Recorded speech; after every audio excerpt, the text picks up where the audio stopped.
Hi guys, welcome to Pinnacle Skills and Management channel. I am Syed Mohammed Ali. आज हम बात करेंगे guys ऐसे मेडिकल रिप्रेजेंटेटिव की जो कि एक कंपनी में रहते हुए स्विच ओवर करते हैं दूसरी कंपनी के अंदर। अब इसके बहुत सारे रीजंस हो सकते हैं स्विच करने के। तो इस तरीके के कैंडिडेट्स को किस तरीके से इंटरव्यू किया जाता है और इंटरव्यू में ऐसे पॉसिबल कौन कौन से क्वेश्चंस आते हैं जो उनके लिए एक डिफिकल्टी पैदा करते हैं। तो हम मेरे ख्याल से स्टार्ट करते हैं। अगर हम देखें कि एक मेडिकल रैप जो काम कर रहा था किसी कंपनी में 2 साल 3 साल 4 साल या 5 साल का उसने वहां टाइम लगाया और उसके बाद वो स्विच ओवर कर रहा है, तो उससे क्या क्वेश्चन होंगे। और एक ऐसा कैंडिडेट जिसने बहुत शॉर्ट टाइम लगाया, 6 महीने लगाए, 4 महीने लगाए, 1 साल के अंदर अंदर वो अपनी कंपनी चेंज कर रहा है, तो भी उसके लिए कुछ सवालात आएंगे। तो वो किस तरीके के सवालात होंगे और उसको किस तरीके से कैंडिडेट को हैंडल करना है। अच्छा, तमाम इंटरव्यूज के क्वेश्चन हम रिपीट नहीं करेंगे, हम कोशिश करेंगे कि फोकस हो जाए ताकि हमारी वीडियो थोड़ी सी छोटी हो जाए। इससे पहला सवाल तो ये हो सकता है कि why you are changing your organisation, या आप उसको दूसरे लफ्जों में कह लें कि इंटरव्यू पूछेगा आप अपनी कंपनी क्यों चेंज करना चाह रहे हैं। आपने वहां पे अभी तो 6 महीने काम किया है, अभी तो आपका लॉयल्टी लेवल भी नहीं हुआ पूरा कंपनी के साथ, तो आप क्यों चेंज करना चाह रहे हैं। अब देखिए, आपको बहुत कंपोज जवाब देना है, नंबर वन। नंबर सेकंड ये कि आपने कोई नेगेटिविटी या नेगेटिव आंसर की तरफ नहीं जाना। मिसाल के तौर के ऊपर आपने ये नहीं अगर आपकी अपने बॉस के साथ कोई अच्छी अंडरस्टैंडिंग नहीं है तो आपने उसको ये नहीं कहना कि मेरी बॉस के साथ अंडरस्टैंडिंग नहीं है। अगर आपको कंपनी की पॉलिसीज के साथ कोई इख्तलाफ है तो आपने ये नहीं कहना कि मैं पॉलिसीज के साथ कंपनी जो है के इख्तलाफ है और मैं वहां फिट नहीं हो सकता। अगर आपके पास कोई वर्किंग प्रेशर है जिसकी वजह से जो है आप वहां से मूव करना चाह रहे हैं तो आपने उस चीज की बात नहीं करनी। अगर कोई ऐसी चीज हो रही है एबनॉर्मल जो कि एथिकल नहीं है या प्रैक्टिकली आपके लिए टॉलरेबल नहीं है, दोनों सूरत हाल के अंदर आपने कोई भी नेगेटिव एस्पेक्ट को डिस्कस नहीं करना। तो इंटरव्यू का बेसिक आप समझ लें कि बेसिक ये होता है कि इंटरव्यू के अंदर कभी आप कोई नेगेटिव टॉक कम्युनिकेट नहीं करते। उसकी वजह ये होती है कि अगर आप नेगेटिव से स्टार्ट करते हैं तो फिर सामने वाला आपके बारे में एक राय जो है वो कोई पॉजिटिव ड्राइव नहीं करता। अच्छा, अब आप ये सोचिए कि फिर ऐसी क्या बात है, तो आपने डिग आउट करना होगा पॉजिटिव रीजन कि आप क्यों चेंज करना चाह रहे हैं। अब पॉजिटिव रीजंस को आप किस तरीके से लेके जाते हैं, मिसाल के तौर के ऊपर अगर आप एक ऐसी कंपनी में हैं जिसके पास प्रोडक्ट बहुत निच मार्केट की प्रोडक्ट है, मतलब ये कि ऐसी प्रोडक्ट है जो छोटी मार्केट की प्रोडक्ट है। मिसाल के तौर के ऊपर अगर मैं आपसे ये कहूं कि हम ले लेते हैं, प्रोडक्ट सारी अच्छी होती है, इससे आप नेगेटिव नहीं लीजिएगा। ना कोई टीम या डिवीजन जो है ये सोचे कि मेरा जो है अगर अली साहब ने ये बात करी है तो इससे जो है हमारी मतलब मेरा डिवीजन खराब है, नहीं। मैं आपको अगली वीडियो में बताऊंगा कि इन निच मार्केट के अंदर काम करने की क्या एडवांटेजेस होती है और क्या डिसएडवांटेजेस होती है, ठीक है। तो इसलिए आप ये नहीं, मिसाल के तौर पर आप एक छोटे ग्रुप में हैं, आप एक ऑप्थेल्मोलॉजी के अंदर हैं, आप एक साइकेट्री के ग्रुप के अंदर हैं, या आपके पास कुछ ऐसी प्रोडक्ट हैं जो कि मिक्स हैं, कुछ साइकेट्री की हैं, कुछ ऑप्थेल्मोलॉजी की हैं, तो आप प्रॉपर तरीके से किसी एक स्पेशलिटी के अंदर वर्क नहीं कर पा रहे हैं। अगर इस तरीके का कोई सिचुएशन आपकी प्रोडक्ट का है तो आप उसको अपने रीजन को इसके साथ लिंक कर सकते हैं कि मैं एक आपकी कंपनी में जनरल प्रोडक्ट है, आप पहले तो उस कंपनी के बारे में इंफॉर्मेशन लें, ठीक है। इस इंटरव्यू को एज इट इज नहीं आपने डिलीवर करना है, आप पहले उसके बारे में इंफॉर्मेशन लें और देखें अगर जिस ग्रुप में वैकेंसी खाली है उस ग्रुप के अंदर जनरल प्रोडक्ट्स हैं तो आप उसको फिर ये रीजन दे सकते हैं कि मैं एक बड़े रेडियस और बड़े होराइजन के ऊपर काम करना चाहता हूँ, क्योंकि आपके पास इस डिवीजन के अंदर बहुत सारी ऐसी प्रोडक्ट हैं, एंटीबायोटिक्स हैं आपके पास, बहुत सारी पेन किलर्स हैं आपके पास जो है वो बहुत सारी जो है प्रोडक्ट जो है वो एजमा रिलेटेड है, या मतलब जिस तरीके से भी आप समझते हैं कि उस प्रोडक्ट के एक बड़े स्कोप्स हैं, प्रोटोन पंप इनहिबिटर है, H2 रिसेप्टर एंटागोनिस्ट है, ये एक बड़ी मार्केट है, मैं इस मार्केट की तरफ आना चाह रहा हूँ, तो इसलिए जो है मैं अपनी जॉब को स्विच करना चाहता हूँ। अब ये आपने एक लॉजिकल रीजन दे दिया, इसके ऊपर कोई ना नेगेटिव आदमी सोच सकता है बल्कि इंसान उसके ऊपर एक पॉजिटिव लेगा कि आप एक पॉजिटिव तरीके से उस ऑर्गेनाइजेशन की तरफ जा रहे हैं।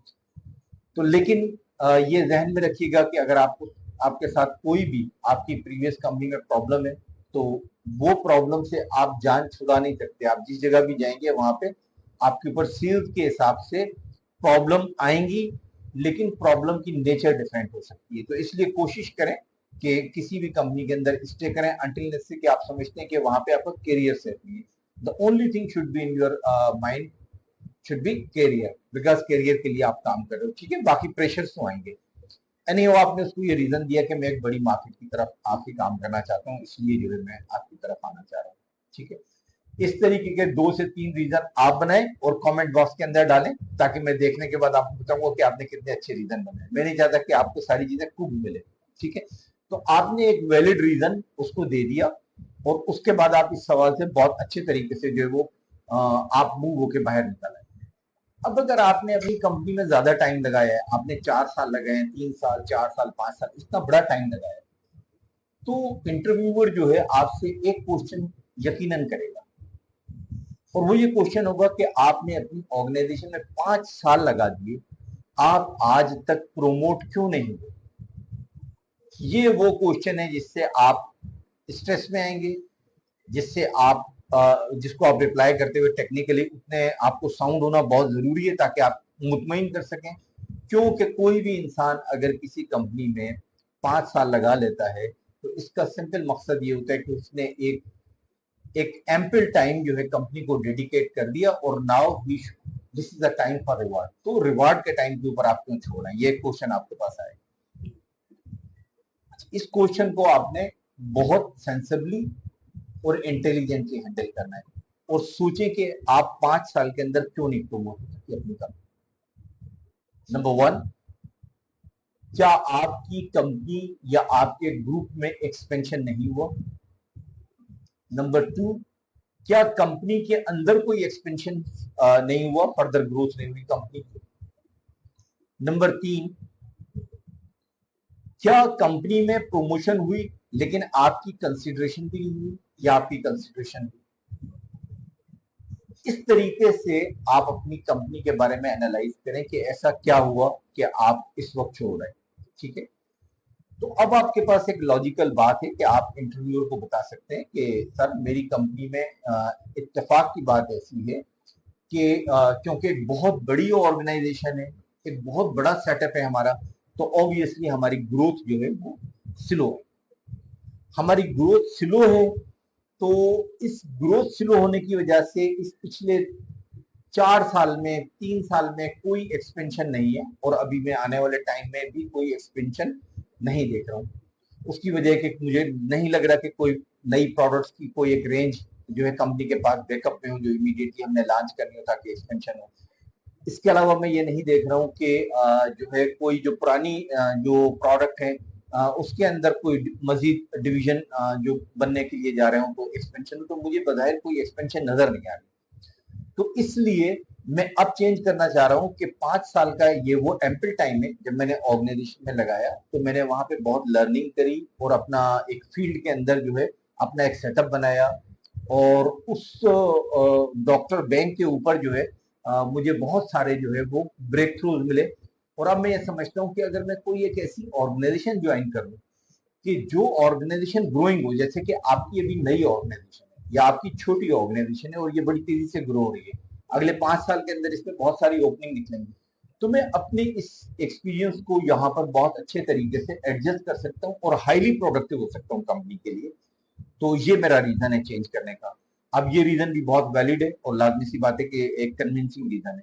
तो ये आपने क्वेश्चन को बहुत अच्छी तरीके से इंटेलिजेंटली हैंडल किया। इसी तरीके से आप 2 या 3 और अपनी सिचुएशन देखें कि उसमें आपके साथ क्या रीजन बन सकता है और कमेंट बॉक्स में डालें। मैं इंशाल्लाह कोशिश करूंगा कि मुझे टाइम हुआ तो मैं आपको जरूर उसके ऊपर रिप्लाई करूंगा गाइडलाइन, ताकि आप उसकी डायनेमिक को समझ सकें, क्योंकि अब आपके ग्रोथ का टाइम है। आपने अगर 5 साल लगा दिए तो you have to grow now on the next step, right. अच्छा, अब आपसे इंटरव्यूअर ये पूछ सकता है, ओके ठीक है, आप मुझे ये बताइए कि अगर हम आपको हायर कर लेते हैं तो हमें क्या फायदा होगा उसका। तो आप कहें सर इसमें 2 3 4 चीजें मैं आपके साथ यकीनन शेयर करूंगा। लाजमी सी बात है कि मैं अगर 5 इयर्स का एक अपना एक्सपोजर कैरी करके आ रहा हूँ तो उसमें कुछ ना कुछ तो बेनिफिट होगा। अब आप ये देखिए कि उस कंपनी की ऐसी कौन सी प्रोडक्ट है उस ग्रुप में जो आपकी करंट प्रोडक्ट से मैच करती है। तो आप उसको पहली बात तो ये बताएं कि देखिए मेरी सिमिलर प्रोडक्ट के अंदर 4 साल की या 3 साल की एक्सपर्टीज है। तो इस तरीके से मैं न सिर्फ अपने लिए बल्कि अपनी टीम मेंबर्स के लिए भी जो है अच्छा एसेट जो है हूँ साबित होऊंगा, मैं उनको जो है अपने एक्सपीरियंस शेयर करूंगा, जिससे टीम के अंदर भी एक पॉजिटिविटी आएगी और टीम भी जो है वो डेफिनेटली मेरे एक्सपीरियंस से बेनिफिट ले सकती है, प्रोवाइडेड कि आप मुझे उसके लिए अगर ऑप्शन देंगे।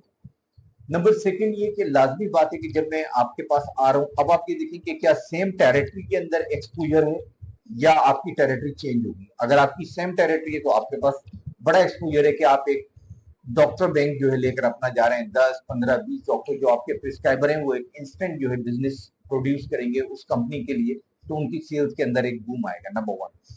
और अगर एरिया डिफरेंट है तो आप एक एक्सपर्टीज लेकर जा रहे हैं उस एरिया के लिए, और उस एरिया के अंदर जो है आप जाकर जो है वो लाजमी सी बात जब काम करेंगे तो आपके लिए इजी होगा सेल्स को निकालना, क्योंकि आपने 5 साल उसी प्रोडक्ट को बेचा है या 3 साल आपने उसके ऊपर टाइम लगाया as compare to another colleague जो कि अभी एक्सपर्टीज डेवलप कर रहा होगा इस सेल्स के अंदर। ठीक है, तो आप कहेंगे मैं उस एरिया के अंदर भी प्रोडक्टिव होऊंगा। तो कहते हैं आप नए एरिया के अंदर क्यों इंटरेस्टेड हैं, ये तो नया एरिया है, आपके घर से दूर भी है, आप इसके लिए क्यों इंटरेस्टेड हैं। तो एक बात याद रखिएगा गाइस, जब तक आप अपनी टेरिटरीज के मुख्तलिफ एरियाज नहीं देखेंगे तो आपको बड़ी सीवियर प्रॉब्लम आएगी जब आपकी प्रमोशन हो रही होगी, क्योंकि प्रमोशन के वक्त अगर आपके 6 लड़कों की टेरिटरीज में से आपने अपनी टेरिटरी की है और 5 टेरिटरीज नहीं की है, तो हर प्रोमोट करने वाला इंसान उस सिचुएशन को एनालाइज करते हुए देखेगा कि अगर उसको इंस्टेंट रेस्पॉन्स की जरूरत है रिजल्ट के अंदर और कंपनी ऐसी जगह पे फंसी हुई है, तो वो यकीनन फिर बाहर से भी हायरिंग कर सकते हैं और आपको बता सकते हैं कि आपका एक्सपोजर नहीं है, जितने टाइम में आप एक्सपोजर लेंगे 6 महीने या साल के अंदर, उस वक्त तक जो है चीजें और वर्स्ट हो जाएंगी। तो सबसे अच्छी स्ट्रैटेजी ये होती है कि मेडिकल रैप के अंदर आप हर साल 1.5 साल में अपना कैरियर अपनी टेरिटरी को चेंज करवाते रहे। उससे एक तो आपको टेरिटोरियल एक्सपोजर होता है, एक नुकसान होता है। नुकसान ये होता है कि आपका इंसेंटिव आपको छोड़ना पड़ता है उस टेरिटरी को जो आप डेवलप करते हैं, लेकिन याद रखें ये इंसेंटिव आप नहीं छोड़े हैं, आप यही समझ लें कि ये पैसा मैं अपने करियर के ऊपर इन्वेस्ट कर रहा हूँ जो कि मुझे रिटर्न के साथ मिलेगा जब मेरा एक्सपोजर कंप्लीट होगा और जब कंपनी जो है आगे आने वाली अपॉर्चुनिटीज में देखेगी और मेरे पास तमाम वो चीजें मौजूद होंगी जो कि एक मैनेजर के लिए जरूरी है, तो यकीन से बात है कि मेरी प्रमोशन आगे की तरफ होगी। तो इस चीज को देखते हुए आप उसको जवाब दें इसका मुकम्मल तौर के ऊपर, उसको मुतमईन करें इस बात के ऊपर, और इस तरीके से जो है आप अपने इंटरव्यू को एक पॉजिटिव कमिटमेंट के साथ जो है इंटरव्यू के साथ क्लोज करें। उम्मीद है आज की वीडियो आपको पसंद आई होगी। अगर आपको हमारी वीडियो पसंद आई है तो हमारे चैनल को सब्सक्राइब करें, हमारी वीडियो को लाइक करें और हमारी वीडियो को ज्यादा से ज्यादा उन लोगों में शेयर करें जो कि ऑलरेडी फार्मास्यूटिकल में 3 साल और 5 साल से काम कर रहे हैं, ताकि उनको भी अपनी चेंज या अपने डिसीजन के अंदर एक नया होराइजन मिले सोचने का, और वो भी जो है एक बेहतर तरीके से अगर अपना चेंज करना चाह रहे हैं तो अपनी जॉब के अंदर एक पॉजिटिवली चेंज कर सकते हैं। सो गाइस, मिलते हैं आने वाली नई वीडियो में एक जज्बे के साथ, एक नई अप्रोच के साथ।